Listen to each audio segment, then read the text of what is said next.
El libro La economía naranja, una oportunidad infinita fue editado por el Banco Interamericano de Desarrollo BID en el año 2012 y ha tenido más de 100.000 descargas online.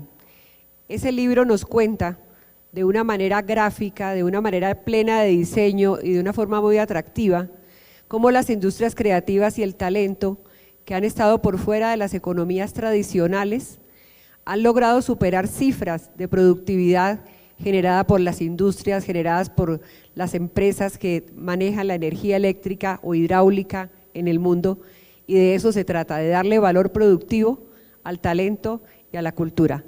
Invitamos al escenario al senador Iván Duque Márquez, quien está siendo el ponente de la Ley Naranja, una ley sobre propiedad intelectual y sobre protección de la cultura en Colombia. Adelante, senador.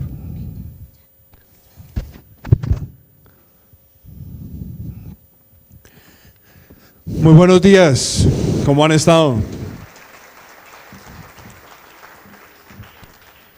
Presidente Betancur, es un placer estar con usted en este evento naranja, continuando su legado, porque además les digo, si hay algún presidente en Colombia que merezca el título de haber sido el presidente de la cultura, es usted, así que es un gran honor. Quiero también decirles que me enorgullece estar presente en el lanzamiento de este evento con mi colega y amigo Felipe Buitrago, porque con él empezamos a soñar y como me lo decía hace un rato el presidente Betancur, cuando uno empieza a soñar colectivamente es cuando los sueños se convierten en realidad. Y me llena de orgullo presentarles a ustedes hoy por qué necesitamos en Colombia tener una ley naranja. ¿Y cuál es el objetivo de tener una ley naranja? Así que déjenme empezar con un personaje que ustedes lo van a ver en la pantalla de atrás, que es Winston Churchill. Winston Churchill decía que los imperios del futuro serían imperios de la mente.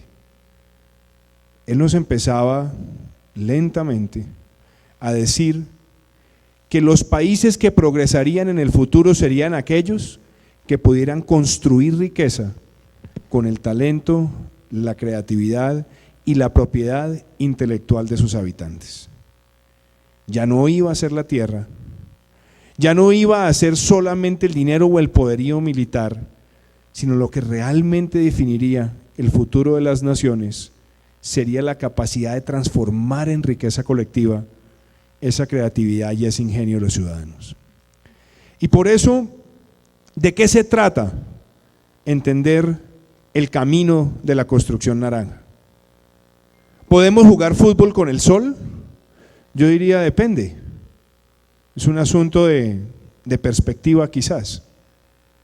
¿Podemos pensar en ese futuro naranja con una perspectiva totalmente distinta y entendiendo nuestra realidad y nuestros desafíos como país? Yo les diría que sí, y hay que empezar por algo muy sencillo. Hay que estar dispuestos a dar el salto, a salir del ambiente y la zona de confort y como país pensar agresivamente en cuál es el futuro que queremos construir. Y la construcción de ese futuro depende de corregir fallas estructurales. ¿Cuál? Que nosotros no podemos seguir siendo un país cuyo desarrollo está anclado en las materias primas o en la petroleodependencia, que ha sido parte de nuestro problema reciente en materia económica, porque sin darnos cuenta, el petróleo llegó a representar casi el 56% de nuestras exportaciones, casi el 40% de la inversión extranjera directa en el país, casi el 40% del mercado nacional de divisas, y lo que es peor aún, casi el 20% de los ingresos de la nación. Y nos volvimos adictos porque era una renta fácil, porque habíamos aprovechado las circunstancias internacionales, pero nos sentimos petroleros sin serlo. No somos un país petrolero. No lo somos porque aproximadamente el 70% de todos los yacimientos de petróleo en el país producen menos de 1.000 barriles diarios, y no lo somos porque nuestras reservas apenas alcanzan para 7 años. Entonces, si queremos pensar distinto, tenemos que darnos cuenta que también fuera de esa dependencia en las materias primas, tenemos algunos problemas sociales que necesitamos corregir. Uno de ellos, y que es una gran amenaza para nuestro futuro económico, es la informalidad. Casi que 5 de cada 10 colombianos trabajan en la informalidad. Y solamente quiero que se hagan una idea en la cabeza. El DANE, el Departamento de Estadísticas nuestro, le pregunta a una persona en la calle: señor o señora, ¿usted ha trabajado al menos una hora con o sin remuneración durante la última semana? Y usted contesta sí. Usted estadísticamente ha ingresado al mundo de los ocupados. Pero la verdad es que de esos 21 millones de colombianos que aparecen ocupados, solamente 7 millones están contribuyendo a pensión y salud y solamente 1.8 se está pensionando. Si queremos cambiar esa dinámica, que nos agudiza los problemas económicos y que además convierte al Estado prácticamente en el financiador futuro de todas las redes de subsidios para esas personas que están desamparadas en materia de ingreso, tenemos que vislumbrar nuevas fuentes de transformación económica. Y ahí la invitación es entender que también es necesario diversificar nuestra economía para los mercados que queremos conquistar.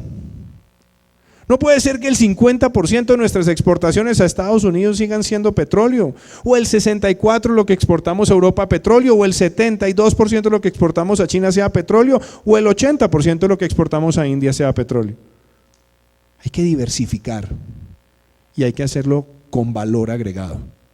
Y eso implica que entendamos el enorme poder de la oportunidad naranja. Esa economía que está constituida por un lado por el patrimonio ancestral, por los festivales, por los carnavales, por la gastronomía, por los museos, por nuestro patrimonio ancestral, por las artes visuales, la fotografía, por la pintura, por la escultura y también las artes escénicas, que tiene al teatro, que tiene a la danza, que tiene a la ópera, que tiene a los títeres, que tiene todas esas manifestaciones y que las adicionan el tercer grupo, que son los medios, la televisión, la radio, el cine y las creaciones funcionales, la arquitectura, el diseño, la animación digital, el diseño de joyas, la publicidad. Ese sector que a veces no sabemos, que desconocemos en nuestra economía, es más grande que el café en términos del aporte a nuestra economía nacional y más grande que la minería si utilizamos las cifras de la Organización Mundial de Propiedad Intelectual.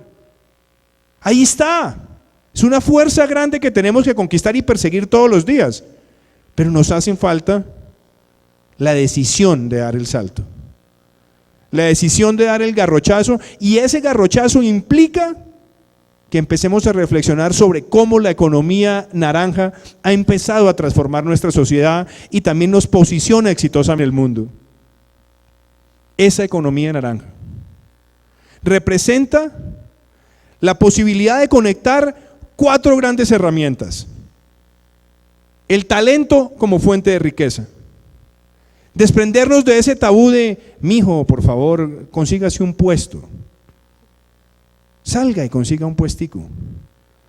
Entender que la conexión laboral no puede ser solamente la búsqueda de un puesto, sino la conexión de donde está mi talento, y ese talento lo puedo multiplicar en riqueza. Lo segundo, la dignidad personal, que también debe ser un eje central de esa política laboral naranja.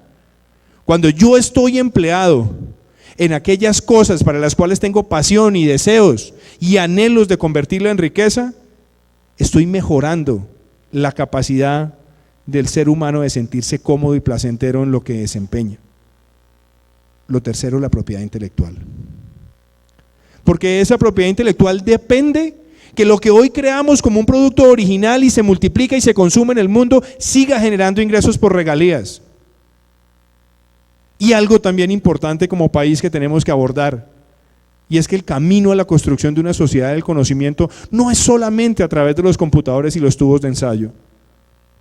La cultura, la creatividad, la innovación y la propiedad intelectual en ese frente son tan poderosos como esas otras dos áreas, frente a las cuales muchas veces nos obsesionamos y dejamos este pedazo tan grande y tan importante de nuestra cultura por fuera. Y somos un país naranja. Somos un país que puede decir con orgullo que en 1967 Gabriel García Márquez, cuando publica 100 años de soledad, no se imaginó que el mundo entero iba a conocer los sueños, los anhelos, las dificultades de la familia Buendía. Somos un país donde creadores como Leo Matiz con su fotografía o el maestro Fernando Botero con sus obras de arte han permeado al mundo enseñándole esa herencia cultural colombiana. Y la riqueza de la propiedad intelectual también la hemos visto con artistas como Carlos Vives, cuando en 1994 creó Clásicos de la Provincia y rescató el patrimonio de muchísimos compositores colombianos de las zonas más apartadas de nuestra costa norte, como Chema Gómez, como Alejo Durán, como el propio maestro Escalona, y demostró que dándole esa conexión de la guitarra eléctrica, el piano, las gaitas de San Antero, podía lograr llevar el vallenato más allá de nuestras fronteras y generar ingresos de propiedad intelectual para esos creadores. Hemos visto con orgullo el trabajo de Ciro Guerra, un cinematógrafo hecho en Colombia, que ha llegado a los Óscares y que ha empezado a buscar la producción cinematográfica rescatando lo más lindo de nuestra herencia, con Los viajes del viento y con El abrazo de la serpiente. Vemos también con orgullo un diseñador como Edgardo Osorio, cartagenero, que hoy con su marca de zapatos Aquazzurra en Italia triunfa y lleva también el mensaje de los creadores colombianos. Tenemos a nuestra famosa chef Leonor Espinosa de la Osa, una persona que todos los días está innovando con sus criterios creativos en reinterpretar nuestra cocina y presentarla con éxito al mundo. Entonces, no podemos tener miedo frente al desafío. Y por eso es la necesidad de pensar en construir un ecosistema favorable a esa economía naranja. Y eso es lo que queremos hacer con una ley que ya no me pertenece, les pertenece a ustedes. Yo simplemente me siento como un vehículo que con Felipe Buitrago empezamos a construir un libro, unas expresiones, pero que hoy son un movimiento que está en el corazón de todos ustedes y que no merece estar escriturado en ningún partido político, porque es un triunfo de los creadores colombianos. Y hay 8 elementos de esa ley que me parecen que son diferenciadores y que justifican el por qué estamos haciendo esto. Lo primero, y ahí permítanme presentarle a un muy buen amigo del doctor Mauricio Reina, que está acá, que es Gordon Gekko, el famoso villano de la película Wall Street. No es que me gusten los villanos, quiero decir, pero Gordon Gekko dice: la información es la mejor materia prima de la cual podemos disponer. Nuestro proyecto de ley busca fortalecer los instrumentos de información disponibles para que el Estado colombiano tome las mejores decisiones. ¿Cómo lo proponemos hacer? Fortaleciendo nuestra cuenta satélite de cultura, incluyéndole todos los sectores que hoy están por fuera y que no nos permiten medir con precisión el alcance, la magnitud y el impacto de toda esta economía naranja. También, por supuesto, trabajar con los entes territoriales para que las ciudades y los departamentos mapeen el sector. ¿Cuántas empresas nacen? ¿Cuántos empleados tienen? ¿Dónde exportan? Ese también es un aporte. Ahora, hay que pensar en las instituciones. Y el proyecto entiende que el problema es que estamos desarticulados y que si queremos tener una visión naranja estructural necesitamos que todas las entidades del gobierno que tienen que ver con la materia estén sentadas allí. Y por eso proponemos el Consejo Nacional de Economía Naranja, que no es un ente burocrático, sino un lugar donde se sientan el ministro de Educación, el ministro de Hacienda, el director de Platención, el ministro de Trabajo, el ministro de las TICs, la ministra de Industria, el SENA, Colciencias, presidido por el Ministerio de Cultura, cuya participación nada más puede ser delegable a nivel de viceministros y que lo que busca es la articulación de todos los actores con una meta muy puntual, que en los planes de desarrollo la economía naranja tenga indicadores de qué queremos construir en el corto, mediano y largo plazo, y adicionalmente que tengamos la posibilidad desde esa arquitectura institucional de proponernos como país llegar a que las industrias de la creatividad representen el 6% del PIB. Ese camino institucional va fortalecido de algunas decisiones. Démosle la posibilidad a quienes tienen los recursos y quieren invertir en la cultura y en la creatividad para que tengan los incentivos y los beneficios para hacerlo, como lo han hecho otros países, que puedan depositar ese capital semilla, que puedan fomentar nuestros museos, nuestras instituciones, nuestras asociaciones de artistas. Y eso permite conectar el dinero de algunas personas exitosas en los negocios para darle vida al concepto de responsabilidad cultural empresarial. La infraestructura. Parte del objetivo de la ley es que llegue a nuestra visión de país, entender que en las ciudades la infraestructura cultural es tan importante como la infraestructura vial, como la infraestructura energética.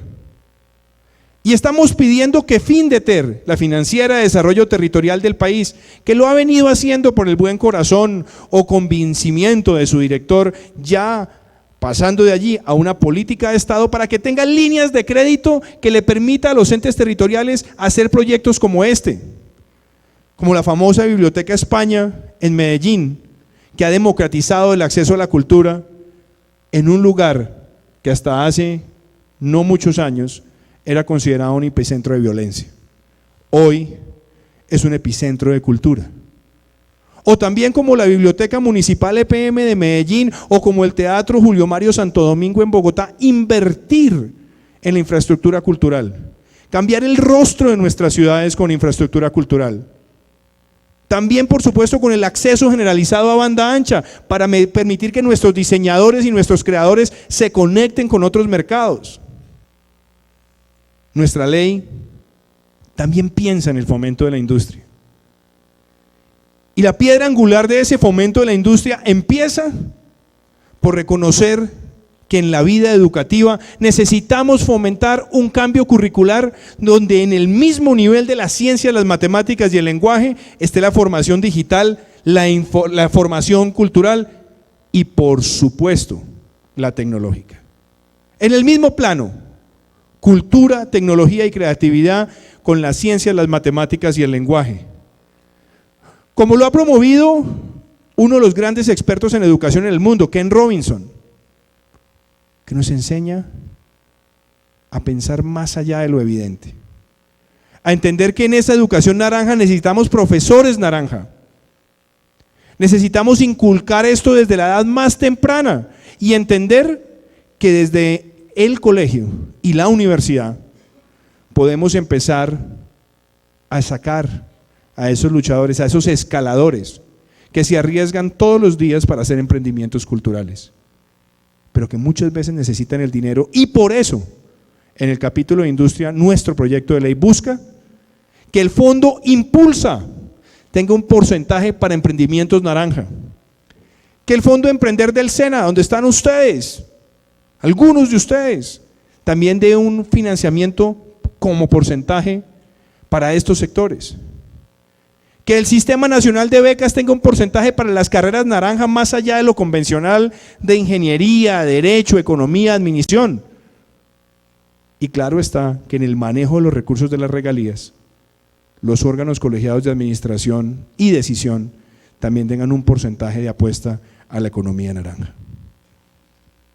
¿Qué necesitamos como complemento? Que hayan políticas de talento, que desde la educación sepamos identificarlo y formarlo y no esperar a que aparezca MasterChef Junior, a que aparezca La Voz Kids, sino que desde la educación misma tengamos una responsabilidad con la identificación y la formación de talento.